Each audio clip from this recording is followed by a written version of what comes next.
Tonight, a suspicious fire. The whole neighborhood was here, and I saw a flame shooting out the side of the house there, about 20-30 feet. Gutting a Cambridge home. I don't think it'll be habitable anymore. No, I think it's finished. The second major incident at the location in a matter of weeks. Plus, staying cool as temperatures soar. Staying away from caffeinated beverages, alcoholic beverages, really focusing in on nice, good, clean, cold water. Another heat warning on the horizon ahead of the weekend. And dozens of new affordable homes in Waterloo Region. Planning that has to go into creating these affordable housing projects. But is it enough to make a dent in the housing crisis? Our affordable housing waitlist is currently over 10,000 applications.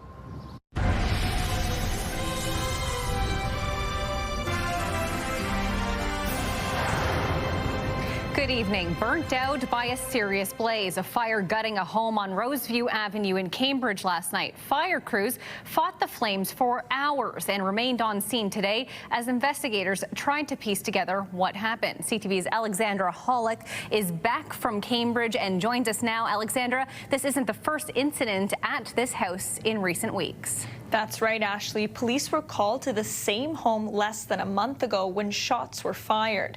But at this point, they say they don't believe the fire and the shooting are related. Charred walls and belongings strewn across the front lawn of this Cambridge home. The smell of smoke still lingering in the neighborhood hours after the fire was put out. I saw a flame shooting out the side of the house there, about 20-30 feet. And there was fire trucks from this end down to this end, and police, and yeah, it was pretty exciting for a while. Larry Presso lives across the street and watched as crews fought the flames. I don't think it'll be habitable anymore. No, I think it's finished. The fire broke out around 9 o'clock last night and was knocked down around midnight. No one was inside at the time and no injuries were reported, but the damage is significant. While there's no cause yet, the fire is deemed suspicious.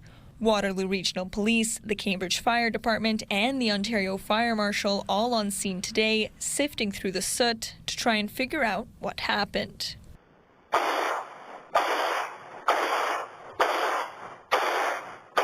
This is the second incident here in the last month. Less than 3 weeks ago, police were called to the Roseview Avenue home for reports of shots fired. At the time, police telling CTV News the shooting was targeted. A lone male had fired a firearm at a residence in that area multiple times.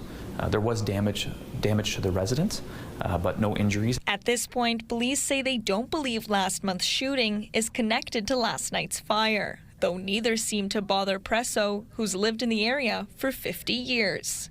It doesn't bother me a whole lot. They weren't shooting at me, and the fire wasn't meant for us, so no, big deal. It happens, it happens. I don't think there'll be anybody living there anymore anyway. Alexandra.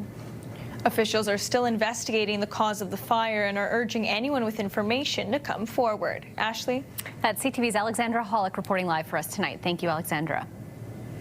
Officials in Hamilton are sharing new details about a fire that tore through a former care facility overnight. Just after 1 a.m., emergency crews responded to 83 Emerald Street South, the former site of the Emerald Lodge. The fire department soon declared a multiple alarm incident to bring in more resources and firefighters inside the building. They were ordered outside before the roof collapsed. The bulk of the fire was extinguished by late morning, and no injuries were reported. Hamilton's fire chief estimates there was around $2 million worth of damage. The office of the fire marshal has been called in to investigate. Well, it's going to be another hot and humid weekend, with Environment Canada issuing a heat warning for almost all of southern Ontario. Health officials are warning residents to stay hydrated and take breaks from the sun as much as possible. CTV's Heather Centerin has been following this for us today and joins us live outside of our studios. The heat warning, Heather, isn't quite in effect just yet. It's been a hot and sunny day today, Ashley, don't get me wrong, but it is still pretty comfortable. That won't be the case on Saturday and Sunday, though, so we have to keep an eye out for that. So today we hit up a water park in Kitchener to see how people are enjoying the weather. If you've ever been to a wave pool, you know the sweet sound of the bell. There's the bell for the waves. You're going to start to see everybody bobbing. Most wave pool warriors swim against the waves for optimal fun. The wave pool and the entire Big Splash water park at Binghamton's bustling with action. We typically see like a couple thousand people come through Friday, Saturdays, and Sundays. It's been a hot summer so far, so they opened a week earlier this year for the first time. We obviously spend a lot of time paying attention to the weather, weather patterns charting and tracking, and we have noticed that we do see warmer days starting earlier in June. A good move, says parents. There's a lot to do to keep them busy and cool and have fun and make the days go a little bit faster. Friday's weather comfortable for the water park, even surprisingly chilly if you're in and out of the water, according to kids. I feel like the water's like a little bit too cold though, because like when you get out of the water, you're kind of like a little bit cold. The cold water will be needed this weekend. Environment Canada issued a heat warning, meaning it could feel closer to 40 degrees Celsius starting Saturday. Heat illnesses could be a health concern. Watching out for signs and symptoms such as dizziness, exhaustion, if you're sweating excessively, if you develop confusion, etc. If I get too hot, I go inside and drink a lot of water. Not only is it important to take breaks from the sun during a heat warning, by in some cases being in water, but it is imperative to remember to drink water too. Drinking before you get thirsty, because thirst is not a good indicator of dehydration. And you're going to want to focus on water specifically. So staying away from caffeinated beverages, alcoholic beverages. The heat wave is expected to end Sunday night, but the summer is just beginning and it's already off to a scorching start. There are several different cooling centers across Waterloo Region. You can see them on our website, ctvnewskitchener.ca. But do keep in mind that some of them, like public libraries, are closed on Sundays. Ashley. Heather, very important advice indeed. Reporting live for us outside of our studios tonight, Heather Centerin. Thank you. Well, on that weather, it's our first check on weather for tonight. Alex is on the road, and tonight we find her at the Wiener Dog Race at Grand River Raceway in Elora. Alex, beautiful conditions for such a popular event. Oh, yeah, beautiful night. I've got to say there are worse places to be on a Friday night and worse assignments, I think, out there, too. So lucky me. Yeah, we're starting to see people trickle in for the races. So the Wiener Dog races in particular are going to be getting underway just shortly after 7:30. And there's going to be 3 separate heats, 10 dogs per heat, so 30 total. And then 3 dogs of those winning dogs from the heat are going to compete at the very end to be named the top dog. And this is the 10th year for this event. So a really, really exciting event and definitely feeling the energy. We are starting to see a few of the Wiener dogs make their way to registration and kind of getting familiar with the setting. So this is going to happen in between the horse races that are set to get underway around 6:30. Oh, we got a little guy. Look at that. Look at the costumes. We've got a little hat, too. So really, really exciting here at the racetrack in Elora. And yeah, so one dog in particular, Hershey's hoping to be the top dog tonight. That was the runner-up last year, so hoping to go for gold. But a couple others we're talking to, they're definitely excited and they want that top spot here this evening. So earlier, we did have a chance to speak with an organizer about what people can expect to see at this family-friendly event tonight. The handlers get very, very excited to bring their dog. And again, just having everyone cheer them on and see them race, it's kind of a memory that lasts for a long time. Yeah, so perfect conditions for a Friday evening to get out and enjoy the Wiener Dog race here. But I do want to get back to that heat warning that's going to go into effect Saturday through to Sunday. It's expected to end Sunday night, as Heather noted too. It's really that humidity we're going to feel. It's going to feel closer to 40 that's putting that warning in effect. But right now here, pretty clear conditions right across Waterloo Region. Here in Elora, just seeing maybe 1 or 2 clouds. And again, perfect conditions to be outside for your Friday. Currently 26 degrees in Kitchener-Waterloo, 26 in London. If you're by the water, 26 in Goderich, and feeling a little bit warmer though with that humidex. So just shy of 30 degrees it's feeling like in Kitchener-Waterloo.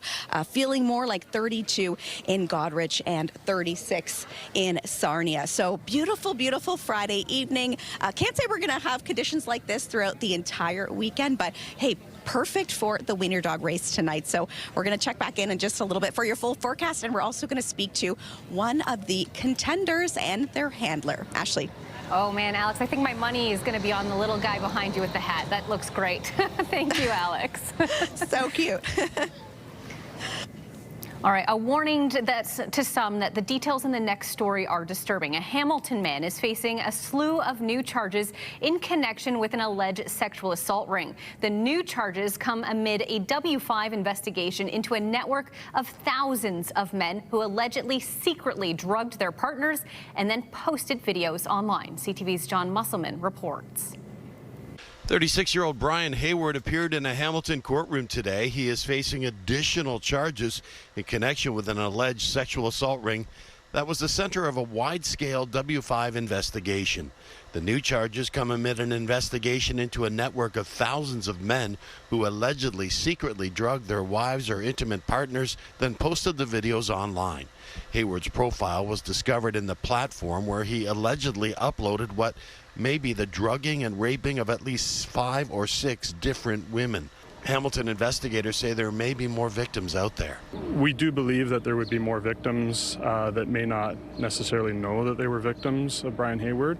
We are appealing for anyone that's had contact with Brian in any capacity that they may be a victim to reach out to us and have a conversation with us. Hayward is facing the following new charges, including 12 counts of aggravated assault, administering a noxious substance, administering a drug to overcome resistance, voyeurism, and distributing intimate images without consent. Hayward was arrested back on May 16th after W5 alerted Hamilton police about his potential crimes.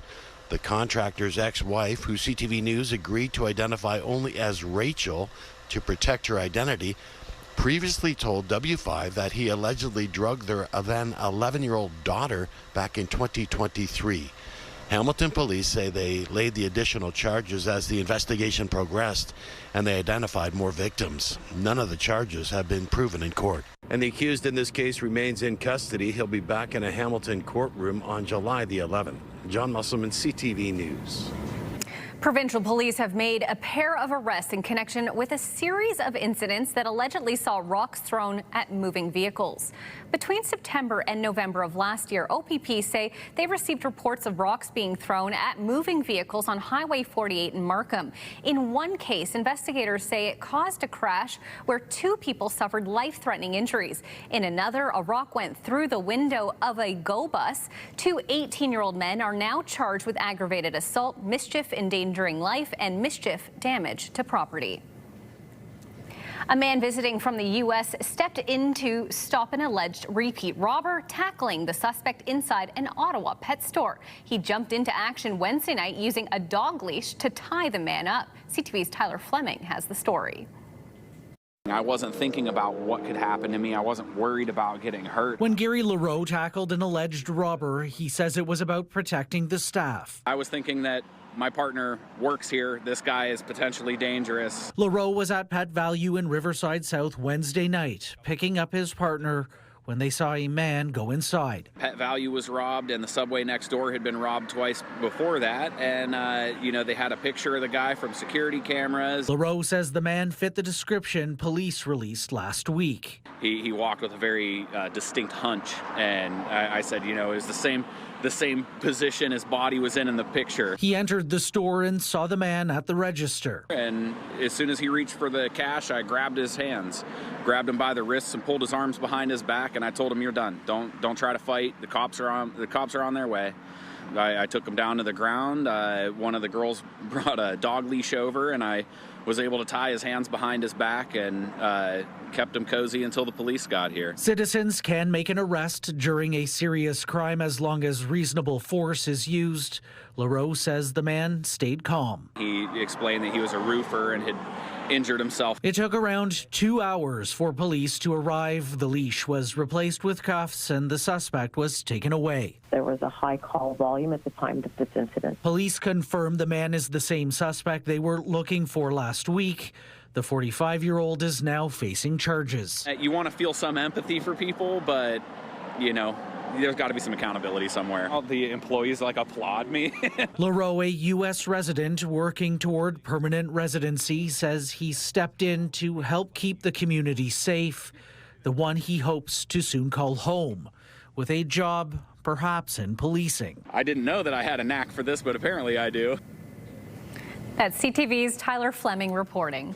Well, turning now to a terrifying situation for an Ontario family sailing their 41-foot boat in the Caribbean. The sailboat crashing into a reef before a dramatic rescue by the U.S. Coast Guard. CTV's John Woodward has more on the family's efforts to rebuild and return home. Krista Scholl and Tony Bryant saved for years in Toronto, fixing up their 41-foot sailboat Mischief before setting sail for a life at sea. We were part of the downtown Toronto rat race for 9 years. Got on the move at 6:30 this morning. By 2023, they were working remotely from the sailboat deck and showing their 8-year-old daughter Adelaide the world. Every place we'd go to, there'd be something different. Like there's dolphins jumping off the bow, like we'd learn about dolphins. Then on Sunday, some 5,000 nautical miles from where they began, it was the weather making mischief. Their vessel was blown off course into a reef in the Bahamas. Waves battered the vessel. It took on water through a hull breach. They frantically put Adelaide in the life raft. It's something that will stick with me for the rest of my life. But she turned to me and she said, "Dad, are we going to die?" I said, "Not tonight, kiddo. We ain't dying tonight." A passing ship heard their mayday calls via flashlights and flares and called the U.S. Coast Guard, which launched a helicopter. Shockingly, the most amazing noise I've ever heard, hearing a helicopter approaching. By 2:30 in the morning, the family was hoisted into the chopper. I'm sure it was very scary for her because the noise and the whipping, the spray of the whipping water. And I think at that point for me, it was the moment where I was like, okay, we're going to be okay. They're alive and grateful, though almost everything they own is in the ocean. We need to get some identification so we can fly, or anything so we can fly back to Canada. Heartbreaking for them to see the sailboat Mischief, their home for almost 3 years, wrecked on the reef. John Woodward, CTV News. A call for reconsideration still ahead. Why some Guelph businesses want the city to reinstall traffic lights along Victoria Road South. Beautiful conditions for the annual Wiener Dog Race here in Elora at Grand River Raceway. Beautiful, beautiful night. But we'll let you know when some wet weather could roll in. We'll be live coming up. We're using 3, 4. Download the CTV News app and stay on top of local stories as they unfold. We go to a dramatic scene unfolding. Customize your feed and watch live wherever you are. CTVKitchener.ca, your home for news. When you see it happen, send it to CTV News. Text 10400. From your screen to ours. Text 10400.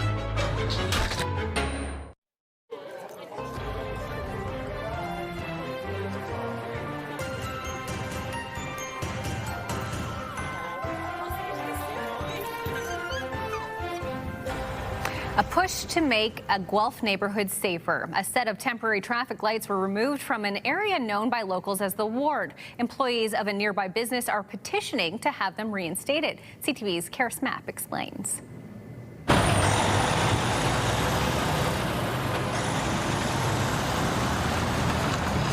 Seizing a short-lived opportunity. That's the new reality for staff at PDI Bulk in Guelph ever since temporary traffic lights were removed from in front of their business. The lights went up along Victoria Road South between College Avenue and Florence Lane in 2024. It's much safer, it's much more efficient, it's the traffic flow operates better. Only to be taken down last week. Citing safety concerns, PDI employees are now pushing for a more permanent installment.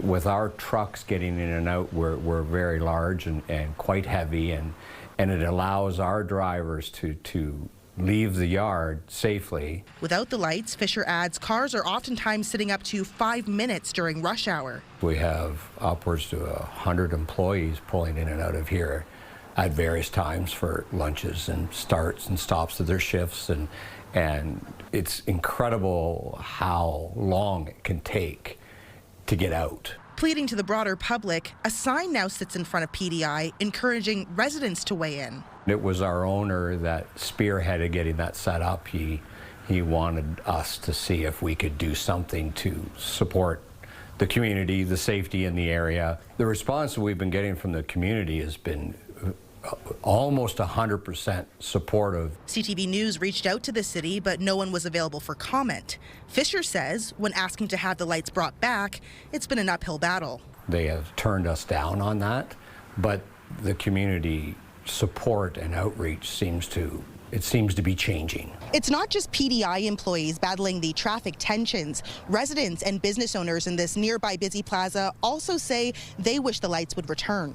It did make it easier to get out instead of waiting for traffic. Sometimes we would wait almost 10 minutes to get out of the parking lot. I found it much easier to get in and out of, even just to turn, like I usually turn right, but even that was easier to get out of, especially turning left was much easier. We've witnessed a number of accidents here, like just people pulling out. PDI says they don't plan on backing down, curating a petition in hopes of bringing it before council. It's all about safety. We want our employees and our neighbors safe. Go home every day. Kara Smap, CTV News, Guelph. Apartment rental prices in the Tri-Cities are among the highest across the country, but one of the region's newest affordable housing projects in Waterloo aims to help those being priced out of the private market. Yet there are still some questions about whether it's enough. CTV's Spencer Turcott has more. What may look like a construction zone now will soon be new affordable housing for Waterloo Region families. 420 Kings Court Drive is one of the latest efforts by the region to address an obvious need. Our affordable housing waitlist is currently over 10,000 applications. Come the fall, this project owned and operated by the region will offer 73 units made up of 1, 2, and 3 bedrooms. A third of the units are dedicated to the lowest income earners in our community, those on social assistance, either Ontario Works or Ontario Disability Support Program. Another third of those units being offered to those on a fixed income. The trouble is those 2/3 of the units are already accounted for based on that wait list. 24 units make up the remaining third and are still up for grabs for people being priced out of the private market. Those median market rent units, and those applications are available right now. They can be found online at the Waterloo Region Engage page. The region deems someone's situation unaffordable if they are paying more than 30% of their before-tax income on housing costs. But at a glance, affordable housing advocates say the units being offered aren't all that affordable. Like a one-bedroom apartment for $1,400 is, only probably a few $100s cheaper than what you would pay on the private market at this point. Jackie Wells helps advocate for people in need of affordable housing and appreciates the region's efforts to try and tackle the issue, but says it will take all levels of government to even begin making a dent. It's just a drop in the bucket, and the amount of resources and planning that has to go into creating these affordable housing projects. It's something the region's Director of Housing Services can agree on. There are a handful of other affordable housing projects in the pipeline, but it's just one tool in the toolkit. In no way will that meet the overall demand for affordable housing, but it is a significant contribution and a significant expense and undertaking supported by the region and the federal government to make these homes affordable and affordable for everyone. Spencer Turcott, CTV News, Waterloo. Okay, taking a look outside, it is a beautiful Friday evening out there, but will the weekend be a washout? Alex is back after this break with a look at your full weather forecast. Still ahead on CTV News, new data on Ottawa's ambitious defence spending plan, why some expect it to increase Canada's deficit in the coming years. Also ahead, sitting empty. A new report suggests a large amount of office space in Waterloo is vacant. Jeff Pickle will break it all down.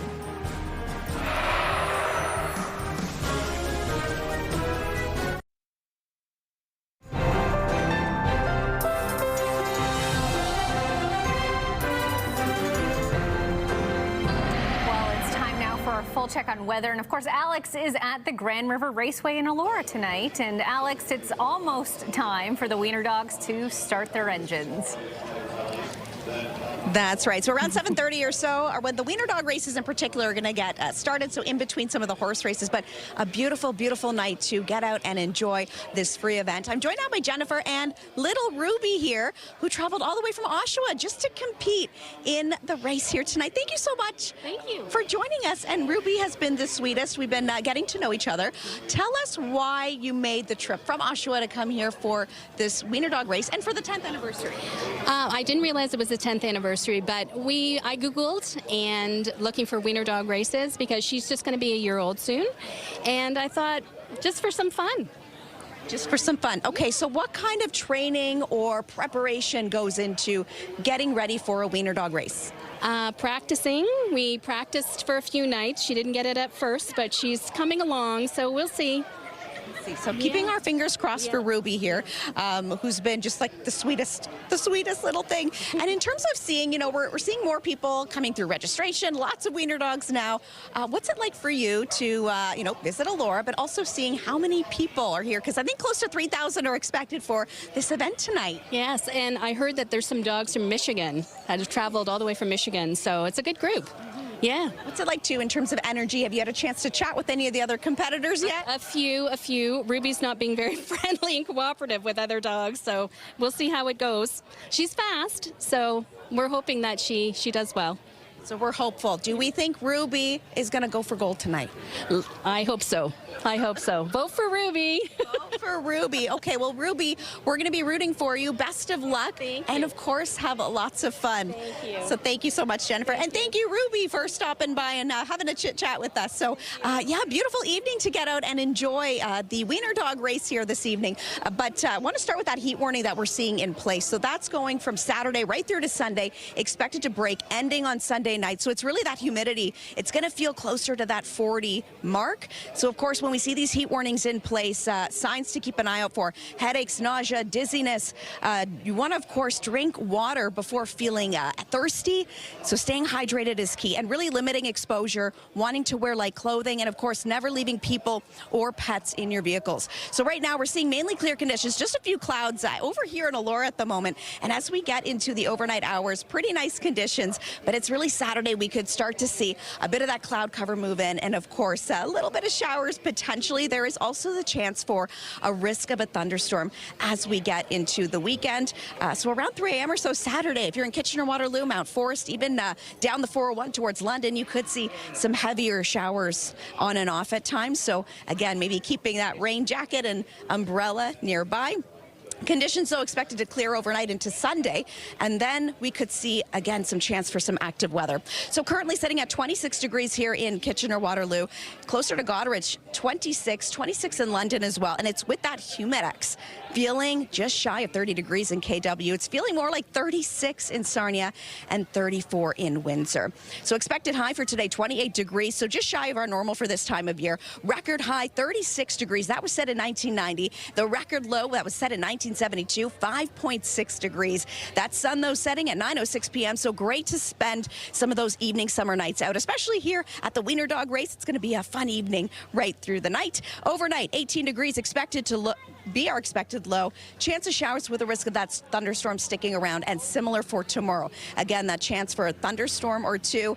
Expected high 30 degrees, but that's when that heat warning is going to get into place. So again, keep that in mind over the next few days. So yeah, chance of showers as we get into your weekend, and even kicking off your work week. Chance of showers for your Monday as well. For Lambton, Kent, and Essex, sunny conditions expected for your Saturday. High of 32, but again, with that humidity, it's going to feel much, much hotter. You could see a chance for some wet weather on Monday. And then Southern Georgian Bay, chance of showers with a risk of a thunderstorm for your Saturday. Chance of showers sticking around for your Sunday as well, before potentially some more wet weather could roll in. So yes, beautiful, beautiful conditions. I think Friday night, and this little guy is getting ready for the races as well. So lots of fun entertainment tonight here at the Wiener Dog Race in Elora. Definitely starting to see this place getting packed again. Close to 3,000 people are expected to be here tonight. So I would say, Ashley, this is probably the place to be. I was just going to say, Alex, you took the words right out of my mouth. It looks like the place to be on a Friday night. Looking forward to catching back up with you again later in the show. Thank you. New data shows Ottawa's ambitious defence spending plan, which is expected to significantly rise Canada's deficit in the coming years. At the same time, the Canadian Centre for Policy Alternatives is predicting to keep finances in order. That extra spending will be offset with cuts to public service. CTV's Mike LeCouture reports. Canada will achieve NATO's 2% of GDP target this year. That promise will cost the government $9 billion this fiscal year. But a new study by the C.D. Howe Institute says when you add in other election promises, Canada's deficit could balloon to $92 billion. This is now surreal. I mean, we're sitting on a deficit that's already probably $70 billion without doing any of these. Surely they're not going to come. But they were in the election platform. That platform also promised to offset spending by finding billions in operating efficiencies. A report from the Canadian Centre for Policy Alternatives believes that will mean cuts to the public service. Now it's 24%, which would actually be the biggest cut to federal government operating expenditures ever for those departments. Both think tanks say their reports are estimates based on available data in the absence of a federal budget, which opposition parties complain should have been presented before Parliament went on summer break. A statement from the finance minister's spokesperson said the government is making targeted investments to support the middle class, adding, "We remain committed to a responsible fiscal approach, one that strengthens Canada's position as the strongest, most resilient economy in the G7. There's not a lot of waste. Public service unions warn if the government starts to cut jobs, Canadians will feel it. You know, you look at the various departments like National Defence, Indigenous Services Canada, Statistics Canada, Health Canada, you know, those are not departments you're cutting. They are providing key services to Canadians day in, day out. Other public service unions confirm thousands of jobs have already been cut, and they warn Canadians will feel the effects when they apply for a passport and file their taxes. Mike LeCouture, CTV News, Ottawa. Exploring Waterloo Region. Still to come on CTV News. Our latest installment on nature trails takes us to Preston and a stroll along Settlers Fork.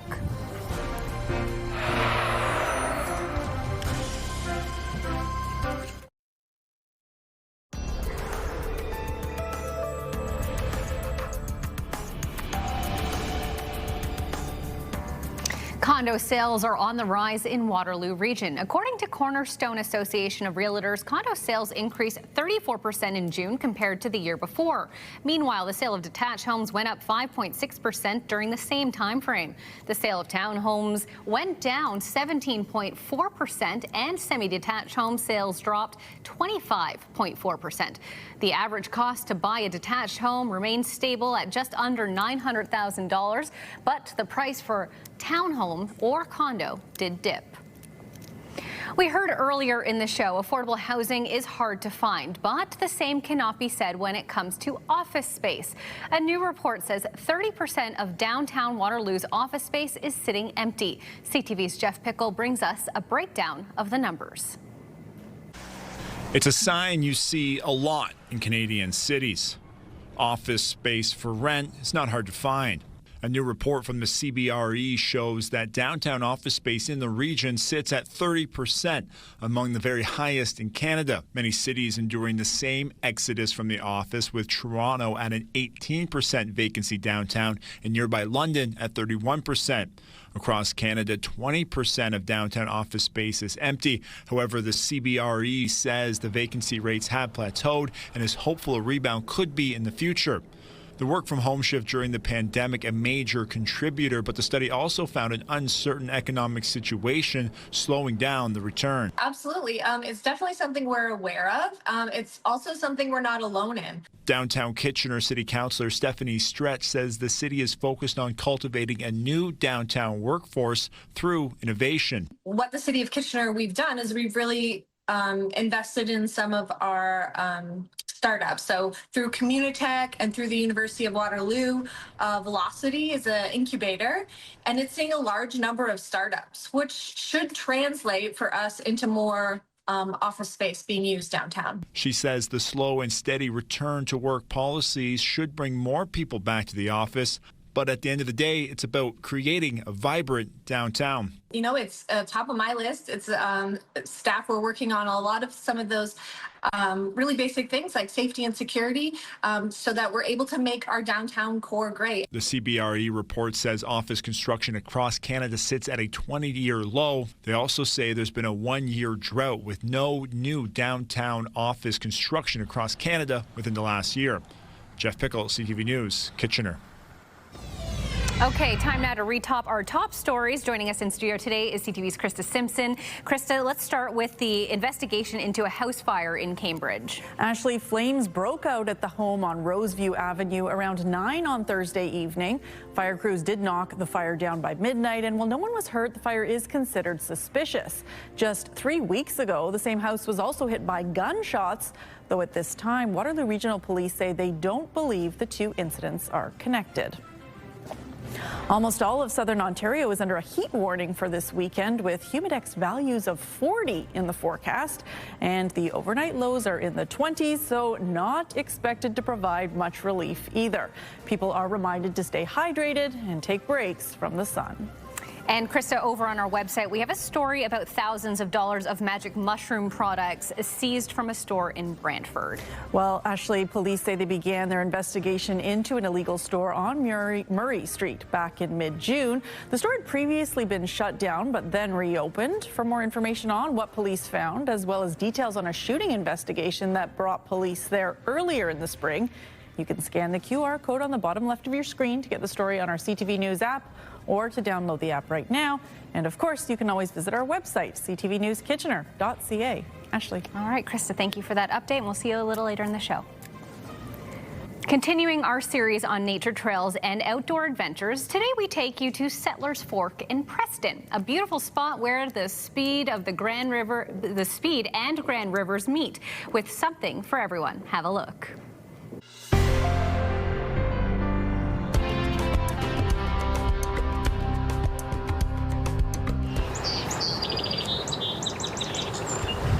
Today we're at Settlers Fork, which is a part of the Bob McMullen Linear Trail. It runs along the Grand River as part of Preston here in Cambridge.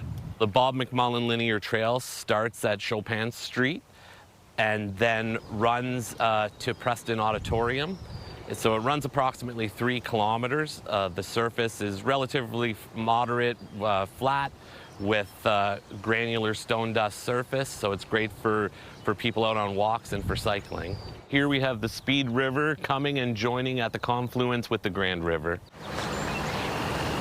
It's an area where people come to fish. It's an area where people come to kayak and paddleboard down both rivers. We're out here in the sunshine looking at the river, but as you walk further, you'll go under our tree canopy here of maples and oaks and hackberries, which provide great shade and cover. Also habitat for all those birds and animals that you might see along the trail. Turtles will come up here to nest. Deer are frequently crossing the river. Bald eagles and osprey will be flying up and down the rivers. The bald eagles nest just further down at the limestone cliffs on the other side of the river. The lower portion of the Bob McMullen Linear Trail provides people access to the Grand River for fishing. It provides them with an area where they may want to explore the shoreline of the river, cool off on a hot day, for their dogs to play in the water. It's really something for everybody and something that you could change up every single day and see and do something different. A sweep for the first time. Still to come on CTV News. The Toronto Blue Jays lead the American League East after taking down the Yankees.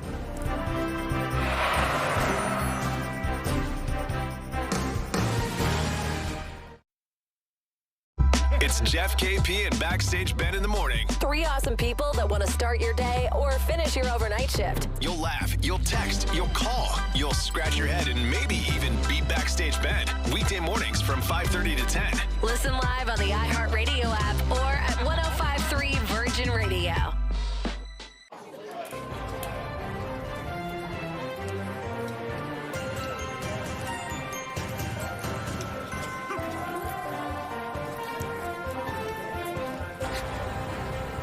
The boys of summer are on a hot streak, which has catapulted them into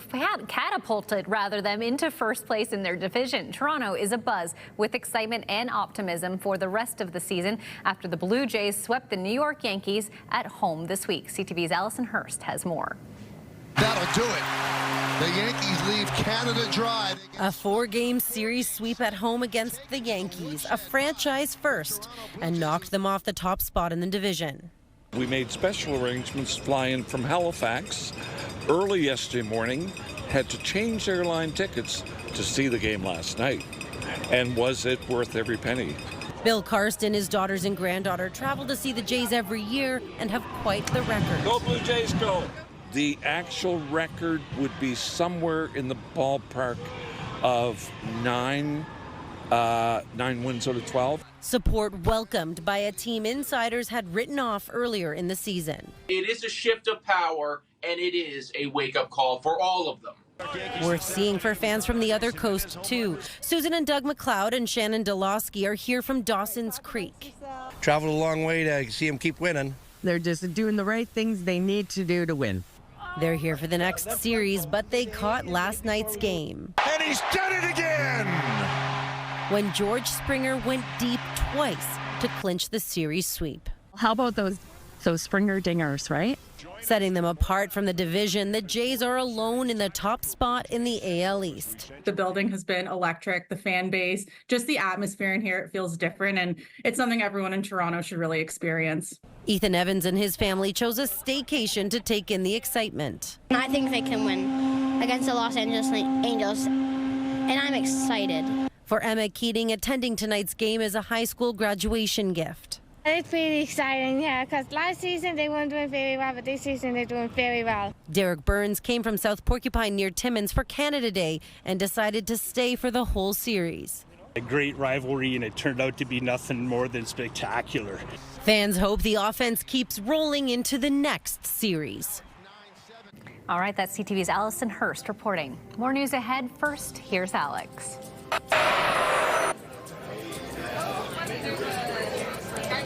Well, it is getting busy here at Grand River Raceway for the annual Wiener Dog Race, and perfect conditions to enjoy. We'll meet one more contender and take a look at your wake-up weather coming up. Wind down the work week with some great shows. Tonight at 7 o'clock, it's E-Talk before The Big Bang Theory. Then at 8, it's Celebrity Jeopardy, and then Fear Thy Neighbor.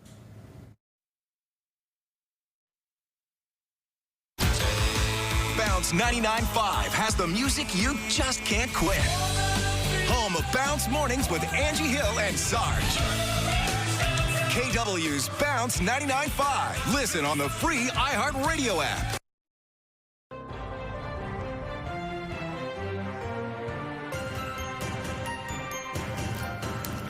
All right, Krista Simpson is back with a look at what our team is following for later tonight. Krista. Ashley, we're keeping an eye on a crash that has shut down a portion of eastbound Highway 402 west of Wonderland Road, so just outside of London. It happened around 12:30 and involves an SUV, van, and a transport truck, and sadly, an 87-year-old man from Sarnia has died. A section of the highway remains closed this hour. We'll have an update tonight at 11:30. Ashley. All right, Krista, thank you. Well, it's time for one last check on weather, and Alex, races will begin shortly, but it looks like the competition is starting to heat up. Oh, yes, definitely. And what better conditions could we have asked for? A really, really perfect night. And lucky me, I have the best assignment of the night, too. We have Blue to my right and Little Lincoln here to my left. And these two are going to be racing, maybe against each other. It depends what kind of heat we're in. But yeah, really exciting night again, around 7:30 or so, or when the races are going to set to get underway. I want to start off with you two.